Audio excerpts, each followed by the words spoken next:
Good day, ladies and gentlemen. My name is Kabelo Gatube, and I'd like to welcome you all to today's webinar held by the DIMI committee at the SAIMM. I'm very happy that everybody took the time to come today, and we will just carry on right away. So before we get into the session, I'd just like to highlight a few house rules. I'm sure everybody's mic is muted. And so if you have any questions that you might have during the presentation, please go ahead and put it in the question and answer session, and it'll be tackled at the end of the session. So today we have our speaker, Ms. Noluthando Zulu. She is a qualified geologist, and she has held various roles, including that of being an executive associate to the director of Anglo American, and she has, of course, many more accolades. For us to not take too much time in introducing her, I'd like to give her the platform so she can then talk to us about her presentation and opinion surrounding the underrepresentation of technical women in executive roles, essentially. Thank you very much. Noluthando, over to you. Good afternoon, everyone. I hope you can all hear me. Can you guys hear me well? Yes, we can. Okay. Firstly, I'd like to apologize for what is currently at play. I have been plunged into darkness due to our favorite state enterprise, Eskom. I was due to have my power back at 2 o'clock, but it looks like it may just extend to 2:30. So I am joining you live from my cell phone. And when the power does come back, there will be better lighting.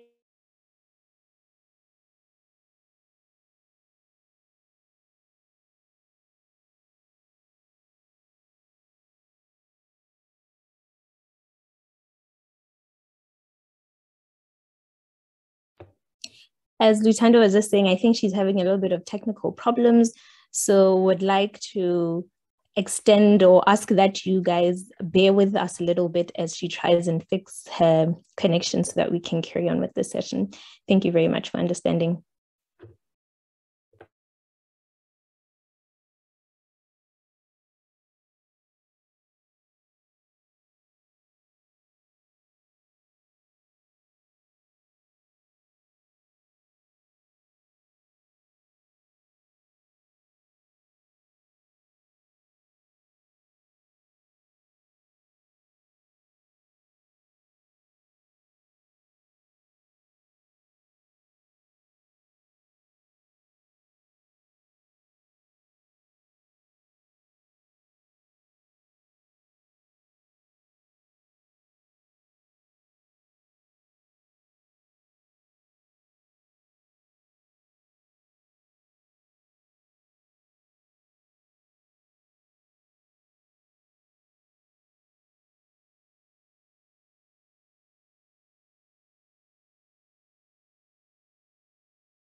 Yes, Noluthando, you can go ahead. You're still muted though. I was saying apologies, that was my router dying. I see this session's going very well. I was saying before I get into the details of today, I just wanted to send my well wishes and of course, to everyone who's been affected by what is currently happening in KwaZulu-Natal. I am a Durban girl, and my entire family is back home in Durban and has also been quite affected by the floods. So to everyone who has been affected and to everyone's family who has been affected, my well wishes, and I hope everyone's family is well. And with touching on family, hi mom, my entire family is watching, especially my grandmother, who this research is dedicated to. She was my very first example that a woman can be and do anything that she wants to be and do. And all the women, amazing women in my family, stand on my grandmother's shoulders. So, Minim Selego, I know you're watching, and I hope I do you proud today. So, I started my research 2 years ago on the underrepresentation of technical women in executive and board roles of mining companies. So I started doing my master's degree, and the intention was basically to do research around safety in the mining industry. Am I back? Yes, you are. Sorry about that. Was to do safety, research about safety in the mining industry, and how when times are tough in the mining industry and capital is cut back in terms of capital expenditure on site, how does this then impact on the safety numbers that are seen as mining companies cut back on spend? But while I was working at an investment management firm, a CEO of one of the second largest listed mining company in the world, came to speak to us about his results. During my time at this organization, we had stopped looking at investments purely just on what the financials said, but we also started looking at the entire sustainability of the business. So the E, the S, and the G of sustainability. And one of the most important parts of the G was about diversity in terms of its board, in terms of a company's board and a company's executive team. So when looking at executive teams and boards, I noticed that this specific company did not have any women in its executive team. And when I asked the CEO, so why are there no women on your executive team? And his answer to me was, because there are no qualified women in mining who can take up an executive position within my management team. I was extremely baffled, and I said, well, you're sitting across an executive, you sit across a technical woman who could take up a position. And he said to me, you're currently sitting in an investment bank. How am I supposed to find you? And then I started looking at all the other companies, and I realized there really is an issue in terms of representation, not only of women, but specifically of technical women. So in starting my research, the first thing my manager, my supervisor and I wanted to do was clearly define what is a technical woman and what is a technical person in a mining company.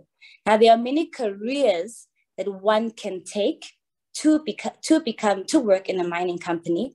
So there are careers where one can look at how a mining company operates within a certain environment, how a mining company operates in terms of its employees. So there are many support functions that play a role in how a mining company works. But the key and critical roles that actually run the core function and how a mining operation runs day to day, those are technical roles. And those roles include people who are geologists, mining engineers, surveyors, planners, and metallurgists. It's basically people who handle the ore body at different stages, whether it be through extraction underground or the processing of the ore body once it reaches the plant. And I started to look at this and realize there actually seems to be a massive deficit in terms of women who have these qualifications and these skills in the representation of the board and executive management roles in the mining companies in South Africa. So in the study that we undertook, we basically looked for a sample, and the sample we took was of the top 10 listed mining companies in South Africa. And the reason we looked at the top 10 listed mining companies was due to the fact that the data from these companies is readily available. And the data from these companies, of course, is public information. And therefore, we could look, dissect, and analyze this information. So in doing so, it was very visual that there's a massive underrepresentation of technical women. So the 4 key themes that came out of this study were that 1, women still play a support role in the mining industry. 2, policies and political will absolutely matter. And thirdly, the key theme that we need to talk about with women is not necessarily attraction, rather retention in the mining industry. And lastly, the 4th theme that we found was that not all women in mining are equal. So let's look at the first theme. The power is back. Please do excuse me while I join on my laptop and I can share my presentation with you. I'll be all of 1 minute. Apologies for that. Okay, no worries.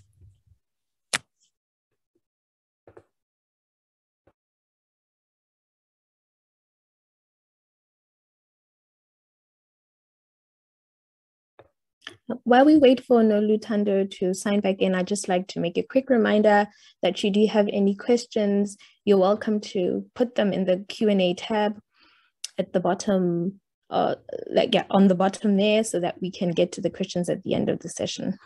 Thank you very much.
It's great to have you back, but you're still muted.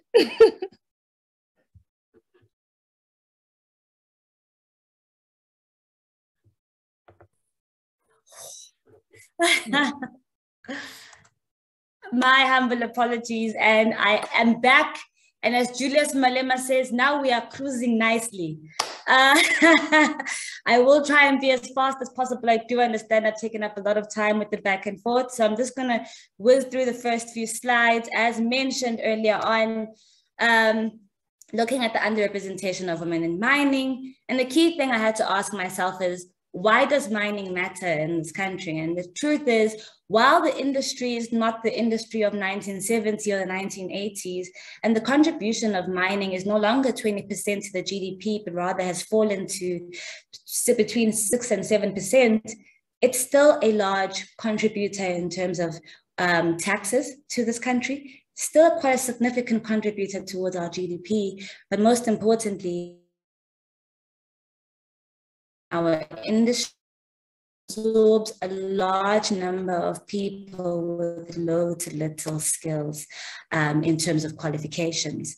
So when looking at the scope of mining, we also have to just look at what is the participation of women currently in South Africa. And the numbers by the Minerals Council of South Africa show that there's quite a significant increase in terms of the participation of women.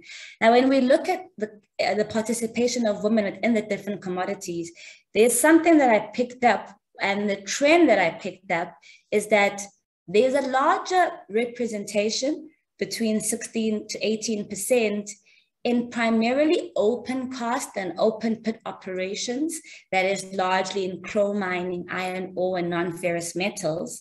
But if you look at our underground, traditionally underground narrow body operations, such as the extraction of platinum group metals and gold, that is the lowest representation of women.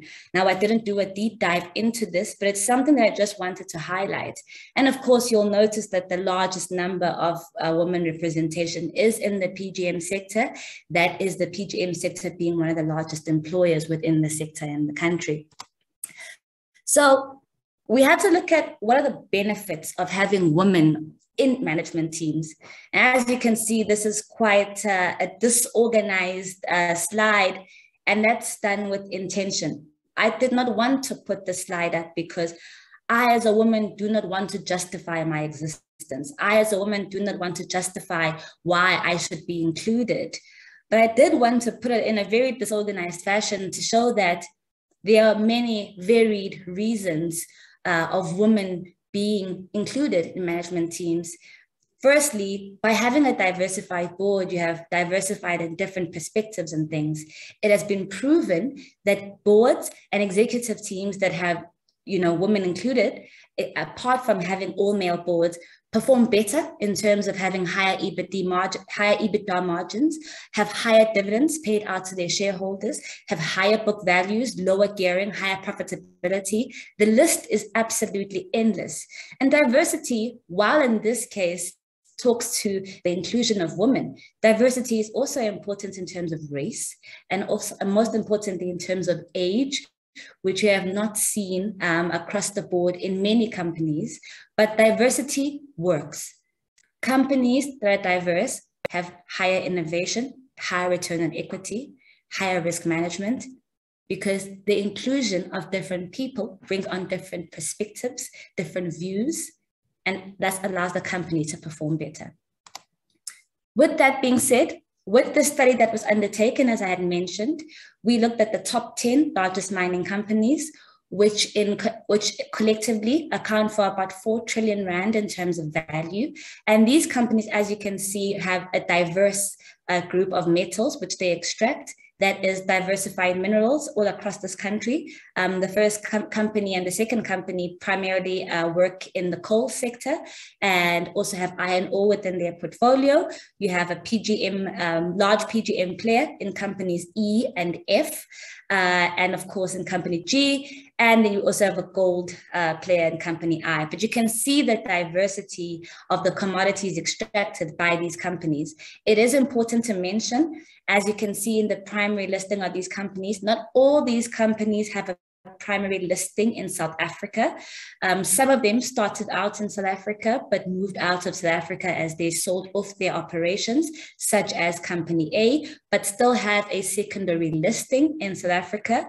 Some of them, such as Company B, have operations in South Africa and outside of South Africa, but are primarily listed in the United Kingdom with listings, of course, also in South Africa.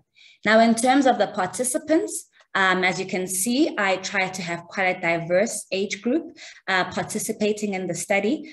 Due to my network, the age group was primarily people who were in my age group, which is the age group between the ages of 25 and 35. And you can also see in terms of qualification, it's largely geologists because that is my network. So yeah, let's just go into what then the study revealed. As mentioned earlier on, there are different careers that one can take within the mining industry, primarily working with the ore body. That is your technical skills that are required in the mining industry, from research and development, geology, of course, mining and processing. And then there are careers that one can take with regards to license to operate. That is ensuring that the environment and the communities which we operate amongst are taken care of. And those roles include human resources and environmental and corporate specialists. And then, of course, there are corporate roles which speak to the legal issues that mining companies may face. Our investor relations and marketing and sales primarily sit in that corporate leg, are the different careers that one can take into mining. So it was important for me to look at this image that was provided by Women in Mining in the UK and PwC to clearly highlight that I am not trying to put across a case study that there's a role that is important in mining and the role that isn't. I was just trying to show that there are different roles that one can take in mining. However, when looking at the core function of mining, the core function of mining is dealing with the ore body, and those technical roles within the mining industry primarily fall with people who work with the ore body, and those are the roles that are listed there. With that being said, like I mentioned earlier on, 4 key results were found during the study. That is, women still play a supporting role in mining. policies and political will matter, retention, not attraction, and of course, not all women in mining are equal. So what is it that I mean when I say women still play a supporting role in mining? Still indicates the fact that women were playing a supporting role in mining. I think everyone knows that women were not allowed to fully participate within the mining industry. You know, I've heard rumors saying that men believe that women were not allowed to work underground because they brought bad luck to the mines. So when women eventually were allowed to start participating within the industry, they were in roles which were in support. That is, primarily in secretarial and administration roles, and in human resources role that were there to support the core function of a mining operation and the people who were running the mining operation. We also in the study, by analyzing the top 10 listed mining companies, quickly analyzed that there's a very big difference between the role of a board and the role of an executive management team. So the people who sit on a board are called non-executive directors, while the people who sit in an executive management team are called executive directors. And the key difference is the role in which these directors play. Non-executive directors primarily play an oversight and an advisory role to the company. So they have to ensure that the company is working according to the legislation that is put in place by that specific country, is following the guidelines that are put in place by the different departments of that specific country. And as you probably know, you see in a mining company that you have a board, a non-executive director who's a doctor. So you're thinking, how does a doctor fit into the mining industry? The role of a non-executive director is not to be technically strong and fully understand and participate in how the company works, but to play an oversight and advisory role in ensuring that the company works. The difference with an executive director who sits in an executive management team is that they have to fully understand how the organization works and how the industry works. And it is beneficial if an executive director is technically strong, as they are dealing with the day-to-day operations and putting in place the systems that are required to ensure that the company and the operation works. And so we noticed that with these top 10 companies, there was a higher representation of women on boards than there is in executive roles, meaning 37% of the females in the study, 37% of female representation was at board, and 25% of female representation was at executive management, meaning women are playing more of an advisory and oversight role than they are an active role in how mining operations are ran in this country. We then also looked at the types of roles held by women in executive management. And then lies the statement that women still play a supporting role in mining companies. Women primarily hold a support function role in the mining industry and are overly represented in human resources, corporate affairs, and finance. And the trend that we noticed when looking at the annual reports was that over time, when an executive position opens up, the trend is now the CEO of a mining company will be a male, and the CFO, the Chief Financial Officer, will be a female. And hence we see the overrepresentation of women in finance. So the truth is, men are still holding a majority of the executive roles that drive the industry. Men are still holding the roles that are key in running the industry and are still in positions that make the decisions of how this industry is run. So if we look at the non-executive directors, that is the board of these 10 companies, 108 of these are men, 32 are female, and of those 32 female, 11 are technical females, meaning 10% of non-executive directors are technical women. We also looked at the executive director representation. 97 people are executive directors of these 10 companies. 17 of those are female, and 5 of those are technical females, so 5% of all executive directors are technical females. We also then looked at the qualifications of the directors, and both executive and non-executive.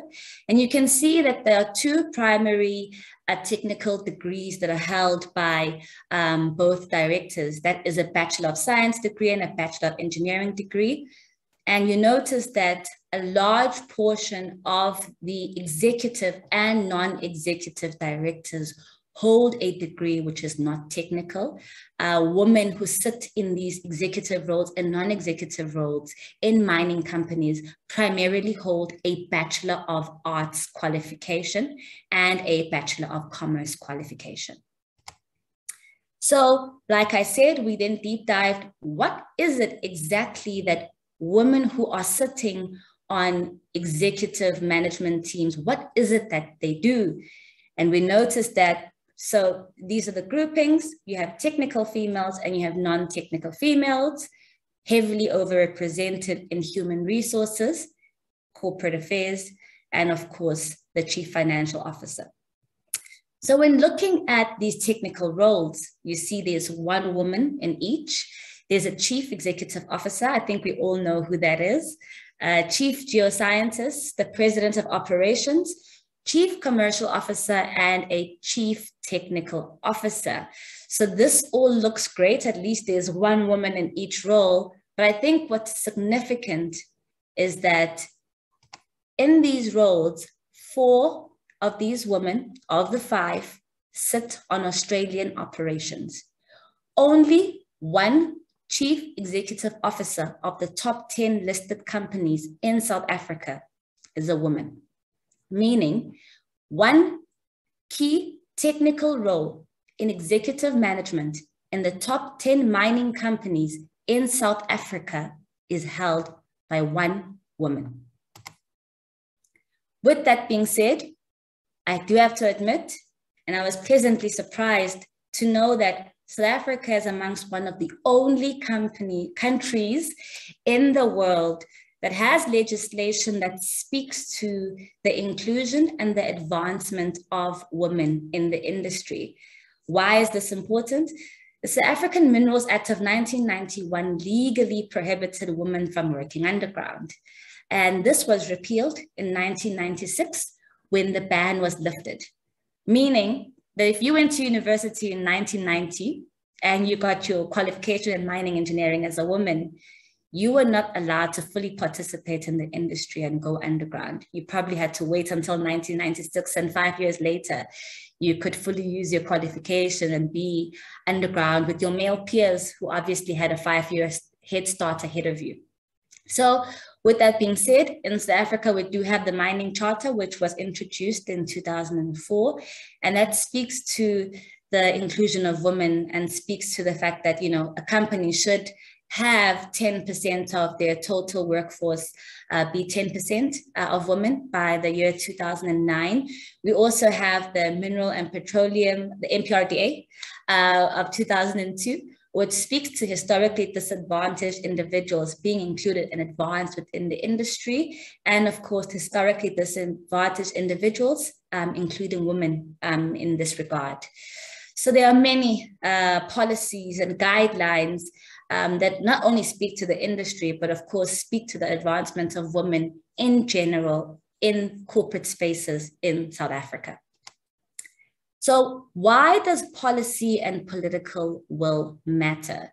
It matters because in 1935, the International Labour Organization adopted Convention number 45, as we have seen was adopted formally by the South African government in 1991, which barred women from working underground on mines. So this is not a South African barring, this is an international barring. Women were not allowed to work underground. This meant that men had a head start in the industry. So one of the key pushbacks I received while doing my research was that, of course, there's going to be a large overrepresentation of men in the mining industry and men in executive roles because men had a head start. And that was due to policies being put in place to allow men to have a head start. It is therefore important that countries around the world and governments around the world put policies in place for women to be given the opportunity to catch up. With that being said, we also noticed that massive geographical difference with the countries that we're observing. So as I mentioned, the countries that are listed in South Africa in the top 10 are also listed in Australia and the United Kingdom. So with the ILO being put in place in 1935, certain countries over time started to ratify and denounce this specific convention. One of the first countries that actually repealed this was the United Kingdom and denounced it much later. So in 1978, obviously Canada was one of the first countries to say, you know, we are absolutely not going to allow this convention to rule over our country. Women can fully participate. Now, if you look at the second chart, you'll notice that in the top 10 companies operating in Australia and South Africa, also listed in the United Kingdom, in Australia, technical executive directors account for 33% of the executive female directors. Of the executive female directors in South Africa, only 6% are technical. And this can be said for board members as well. The highest representation of technical board members is also found in Australia. And that is because if you look at the first table, you'll notice that Australia, of the three countries, was one of the first to denounce this convention. So countries that put in place policies that speak to the inclusion and the advancement of women have a higher representation of technical women taking up space in executive and board roles. And that is why you'll see South Africa lagging behind, because this was only denounced much later in the country. And of course, the ban being lifted only in 1996. And a key thing when talking to policies and political will mattering comes to how they are felt. And one of the key notes that we found in the study was that the numbers look great on paper. This country has denounced ILO Convention number 45. This country has the mining charter. This country has the MPRDA. But while all these policies are in place, these are not necessarily felt on the ground from male peers. And we'll get into that as we speak to retention and not attraction. So I think the key thing here is, and the key point we're trying to make is that it was policies and political will that gave men the leg up. It will only be government policies and political will that will help women catch up in this industry. Right, so I speak about retention and not attraction. When I read up on women in mining, I always see we need to do more so that women can find this industry attractive. But if we look at the 10-year period from the year 2010 to 2020, the industry in 2010 had only an 8% representation of women in general, while today it sits at 14%. And I'm not saying at 14% we have arrived. I'm saying at 14%, a lot of work has been done by the industry to go out and attract young women. I'm sure a lot of you know, I myself am a beneficiary of a bursary. Some of you probably are as well. And that is because mining companies post-1996 and into the early 2000s went on a massive drive trying to increase young women coming into the industry, trying to give bursaries to young women who were in STEM programs at school and ensuring that they go into STEM programs at university.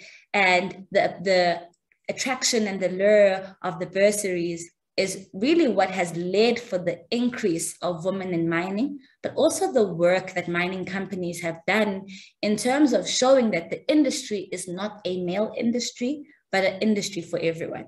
So I do think a lot of work has been done. A lot of work still needs to be done in terms of attraction. But the key thing that we noted in the study was that there seems to be a massive issue in retention.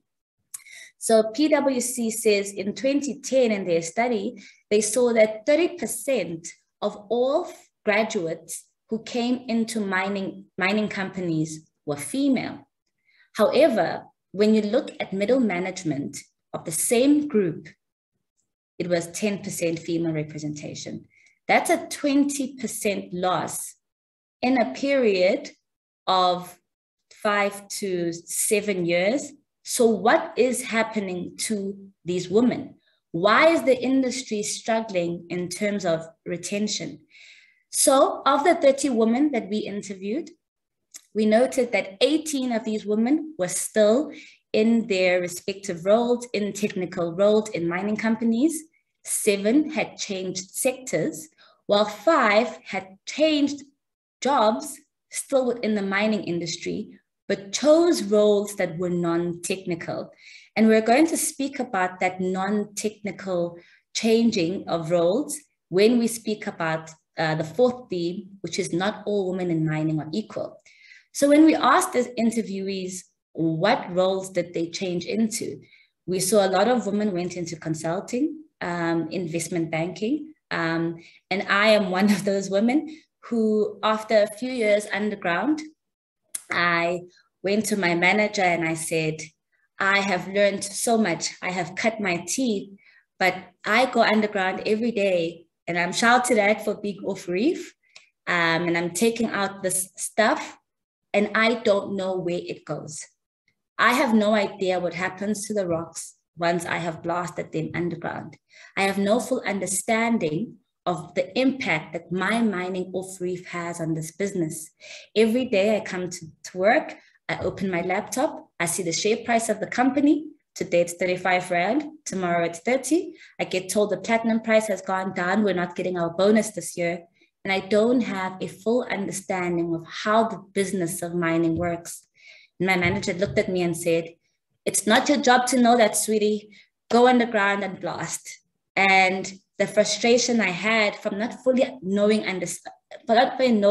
and understanding how the industry worked is why I made the decision to leave the current company I was working for, to move to an investment bank so I could, one, add to my skill set and knowledge and experience, but also be a mining professional who fully understood the value chain of the business and how the impact I have as an underground geologist has on the full value chain, and of course, all our different stakeholders.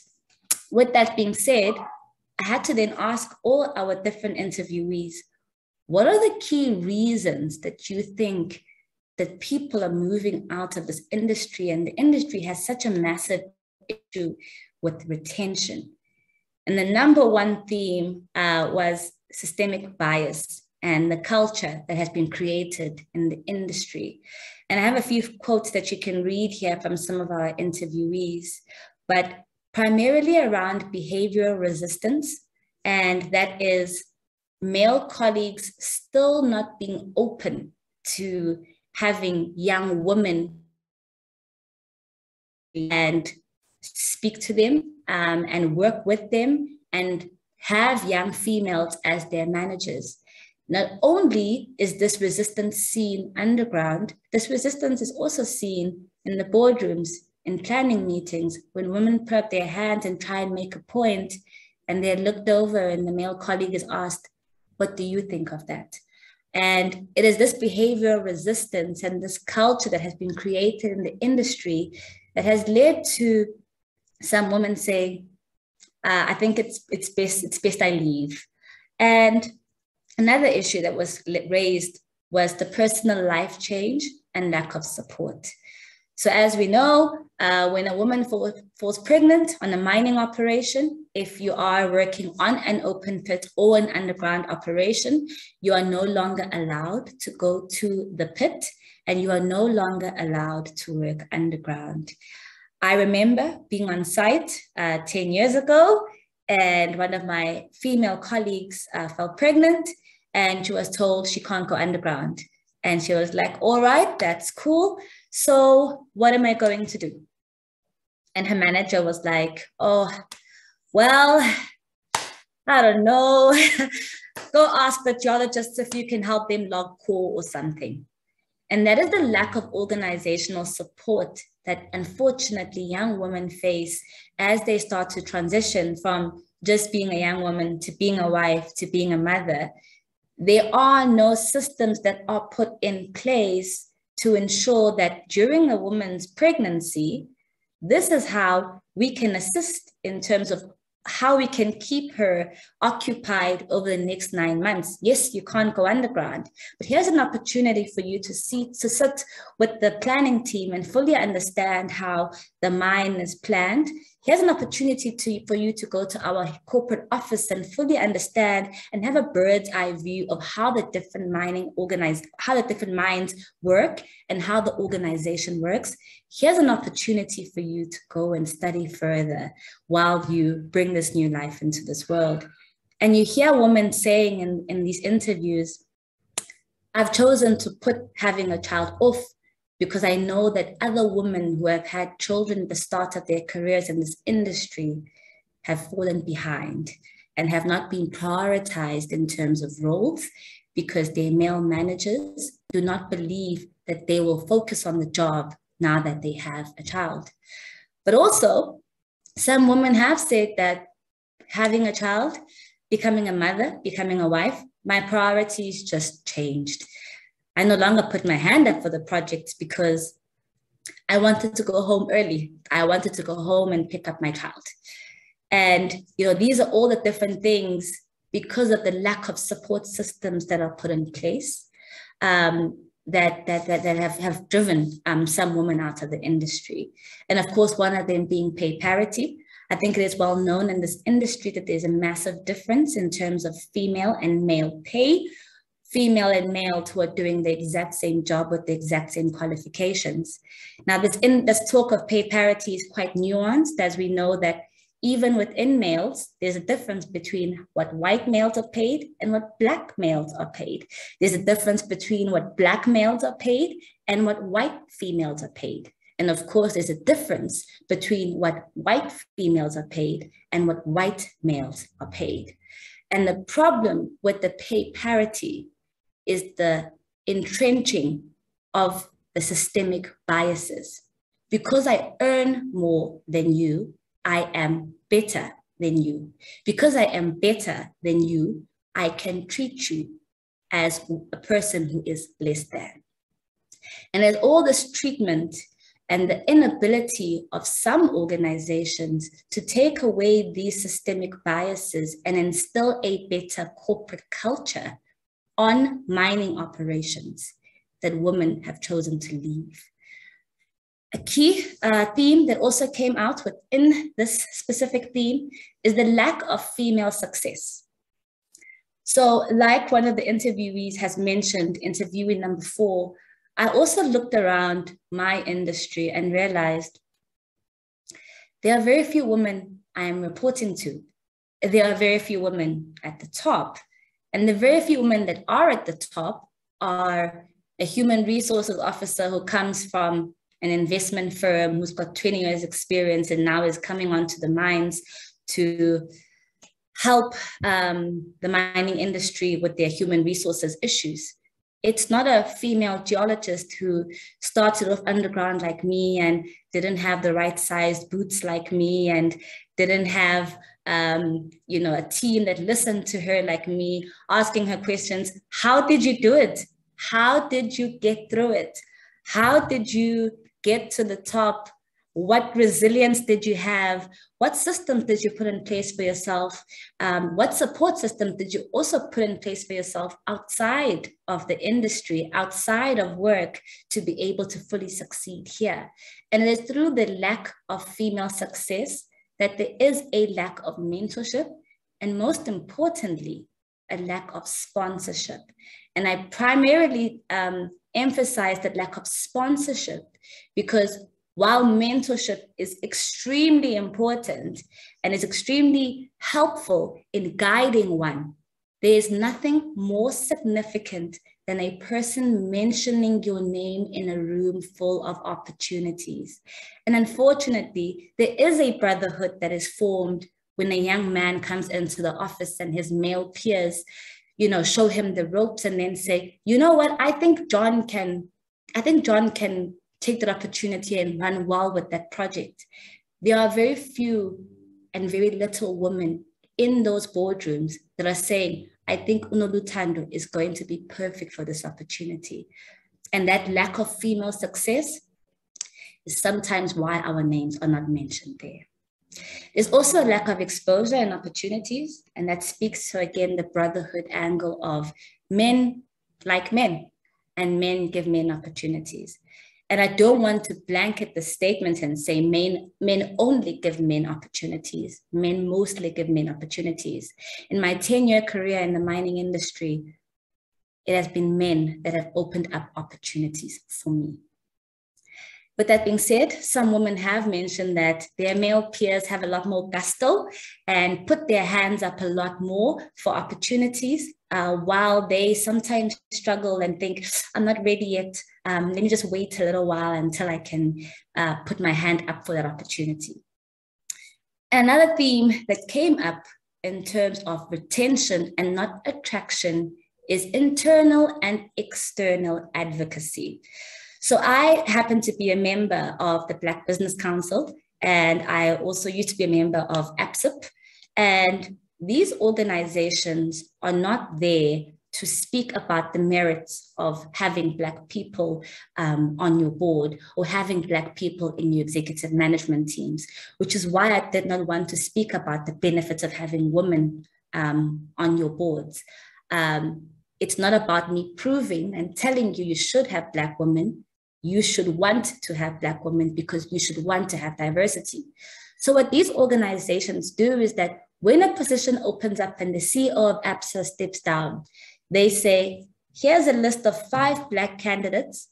What qualifications exactly are you looking for in terms of a CEO? What experience do you need? And they list all the candidates that they believe can fit that role, and they advocate in having a Black face and a qualified Black face who can take on that role.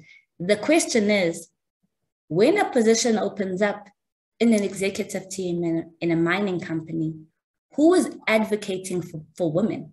Who is putting up their hand and saying, these are the top 5 candidates that we think can take on that position? I have had the opportunity of attending some Women in Mining South Africa events, and Women in Mining South Africa was primarily spoken about by our participants. And they said, we think the organization has great intent, especially now with the mentoring that is being instilled, but we don't want to be applauded for our participation in this industry. We don't want to have an award ceremony on Women's Day talking about the value of women, talking about how important it is to have women on our boards, talking about how important it is to have diversity and inclusion. We don't want companies awarding us trophies for looking good on their annual reports. We want to be paid. We want to be valued. We want to be included. We want to be awarded. We want to be rewarded. We want to be advanced. We want to lead. And with that being said, the 4th theme that we found was that not all women in mining are equal. So when a mining company talks about their female representation, they'll say, oh, our female staff complement is 15% female. As I mentioned to you, when looking at the executive committees, we had to deep dive and say, what are those women doing? Are those women in roles that directly have an impact on the mine? Are they in roles that directly have an impact on how the operations will run and the policies that are going to be written for those operations? And the question is, not really. Women are primarily in roles that are still in support. So with that being said, we realized not all women in mining are equal. Some women, especially non-technical women, have the opportunity to sit in corporate offices. Why is this important? Every corporate office of the top 10 companies we looked at is in a metropolitan city. If in South Africa, they were in Johannesburg, in Australia, they were in Sydney, and of course, United Kingdom, they were in London. So if you're working in a corporate office and you're a woman in mining, you have a better quality of life, you're close to amenities, you can send your kids to incredible schools in Johannesburg, you have some of the best hospitals around the corner. Women who are sitting in operations in the Northern Cape don't necessarily have that same access. The work environment is different. The corporate environment is less hostile. There's a theme of care and respect, which is not necessarily felt on the ground by women on operations.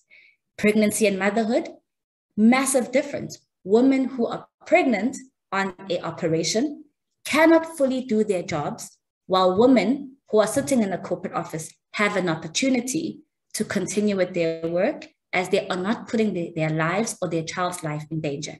And as I wrap up, what can mining companies do? Of course, there are multiple things that can do.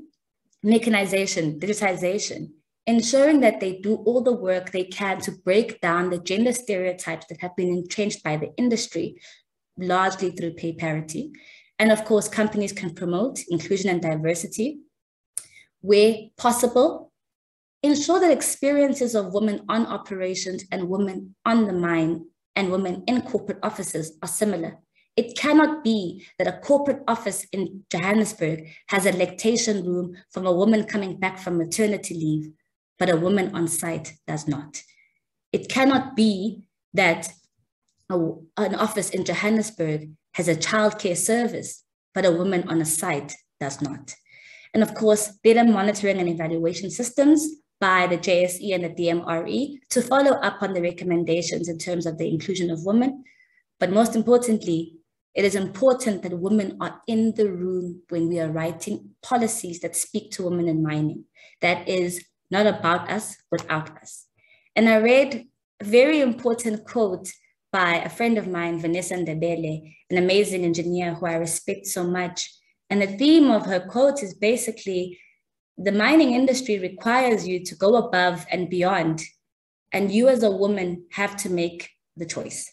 Is this an industry that you want to be in? It is important that the industry and the government put in place all the systems to make things work for us. But it is up to us to put in place the systems outside of work that are going to support us as we climb up the corporate ladder. And what I would like to leave you with is it is of paramount importance as a woman to do what you can where you are with what you have. You may be a junior engineer, you may be a junior geologist. When that graduate female geologist walks in, it is your duty to ensure that you hold her hand and you help her as no one has helped you. Wherever you are, with whatever you have, you bring women along. Thank you. Oh, thank you, Nalutando. That was really an interesting presentation you had there for us. And thank you very much for taking the time. It was really compelling. It really brought a lot of questions in my head. And I think it is quite a conversation that should carry on. To all attendees, please feel free to post any questions or comments you have in the Q&A session, but we do have a question before we wrap up. We're running out of time. I'll quickly read the question to you, and then you can just answer that, and then we can see how far we can go. Okay, it says here, this is from Pemelo Sudumedi. I hope I'm pronouncing this correctly. He says, good day, thank you for your presentation. I'm currently employed in mining at one of the large mining companies. I'd like to get your review on women in mining with regards to development of career paths. He says, based on my experience, majority of women I began my career within the industry have moved away from core technical roles and have moved on to support roles for various reasons. When we succeed in transformation, how do we win back women that have moved away from the technical roles, specifically production mining engineers? How do we change the culture and encourage more women to stay and progress in production and work up to executive roles? Yes, and then he says, thank you.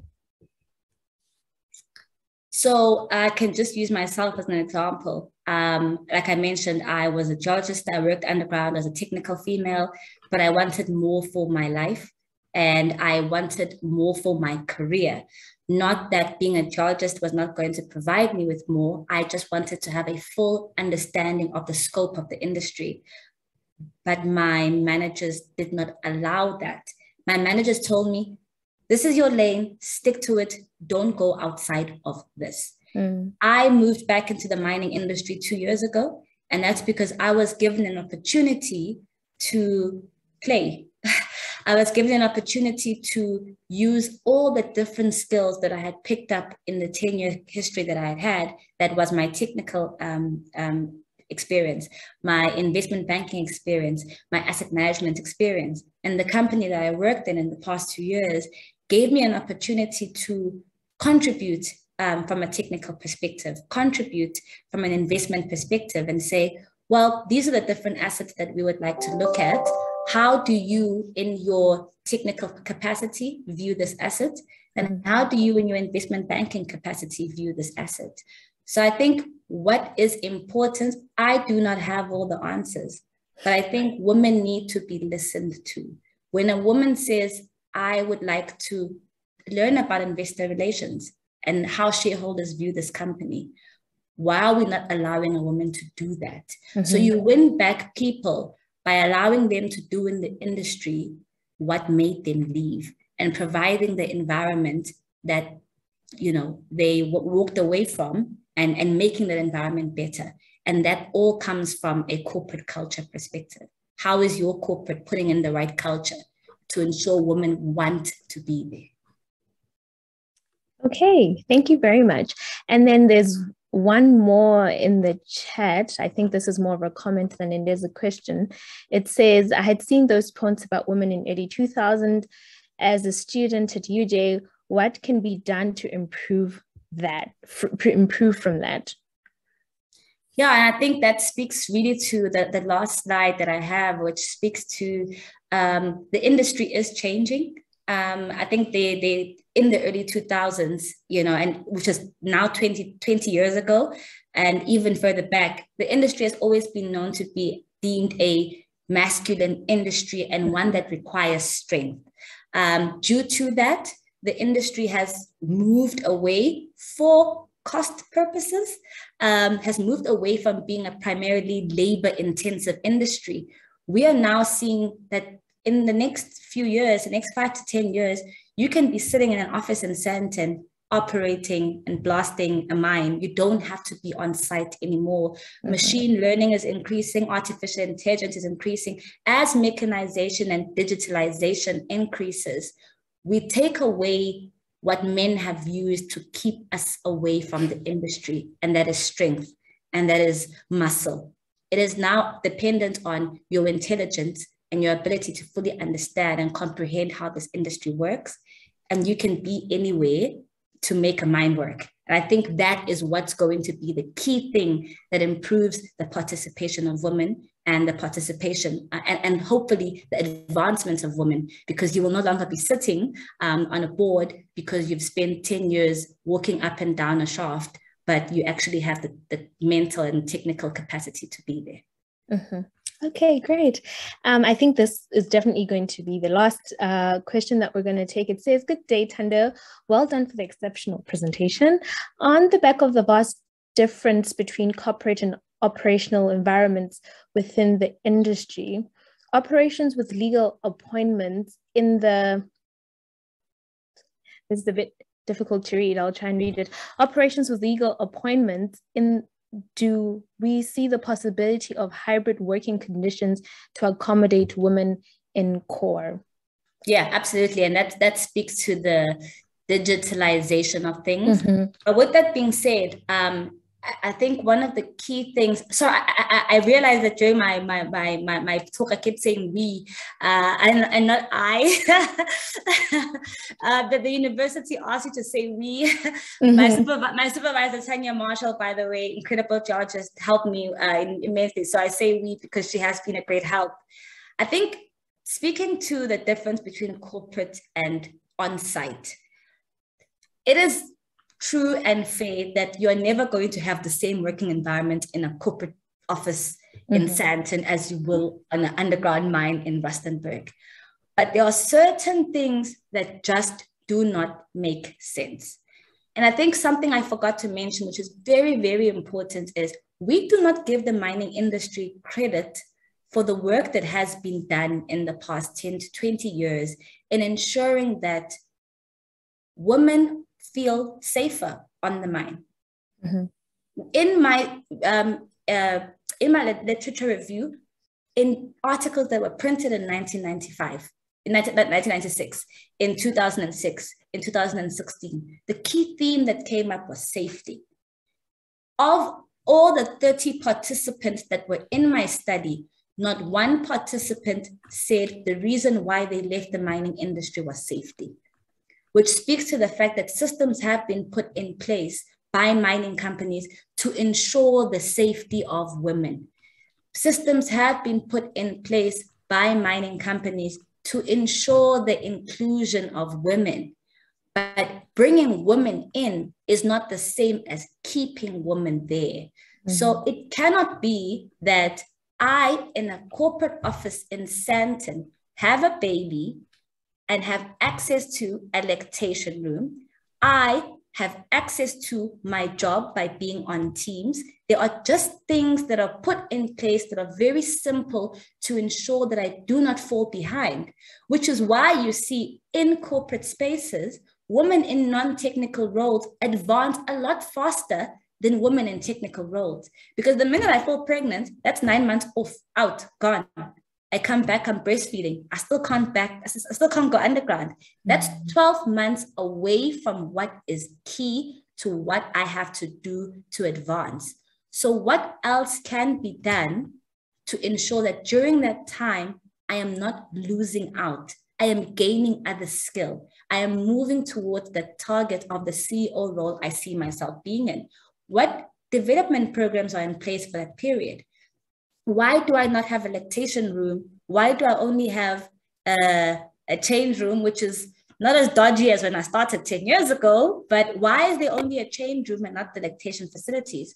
Why is it that on the mine to this day, you still have to be on site at 6 a.m. to go underground? If I have to drop my child off at preschool, I already can't be at the mine at 6, which means either I can't drop my child off. If I'm a single mom now, I must put a new system in place to be able to drop my child off. But a woman working on a corporate office can get to the corporate office at 9 a.m. So she has the ability to not only be a fantastic mom and drop her child off, but also advance in her career. So why is the industry still so stuck in old ways? And I do understand the mining industry was built with men in mind. Men were not going and dropping off children. That is why they still say 6 o'clock is 6 o'clock. But by bringing women in, you have to look at, are your systems still in line with the diversity of your workforce? And if not, how do you then increase the flexibilities around women being there and accommodate women in their needs, which are different to those of men? So I'm grateful that we are no longer having pedestrian conversations like, women on site don't have the right boots or don't have the right PPE. And I've seen conversations on different mining platforms talking about PPE, talking about safety. We've moved past PPE. We don't want to talk about PPE. We want to talk about advancement. We want to talk about inclusion. We want to talk about retention. We want to talk about pay. Let's not talk about the issues that just please everyone. We now have the right size boots for all our mine workers. That's not the conversation. Why are women not rising to the top?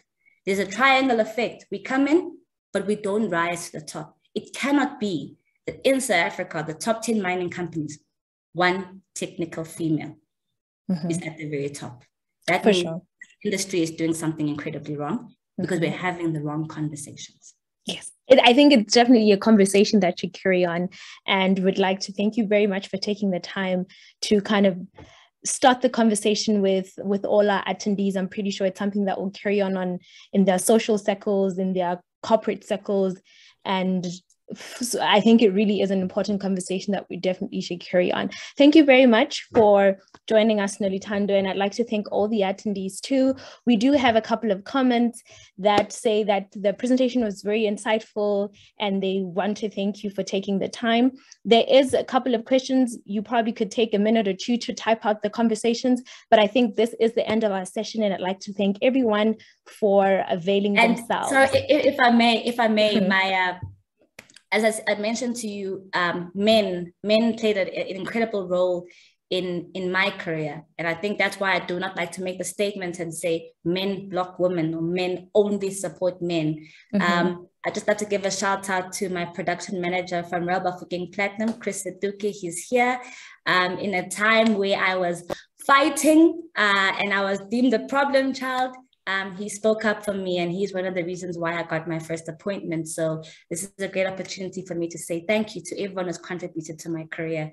I am here today because I've had someone hold my hand and someone mention my name in a room, and I hope to do the same for other women as well. Oh, that's lovely. Thank you very much to everyone for attending. Let's carry on the conversation. Ciao. Absolutely. Thank you so much. Bye, everyone.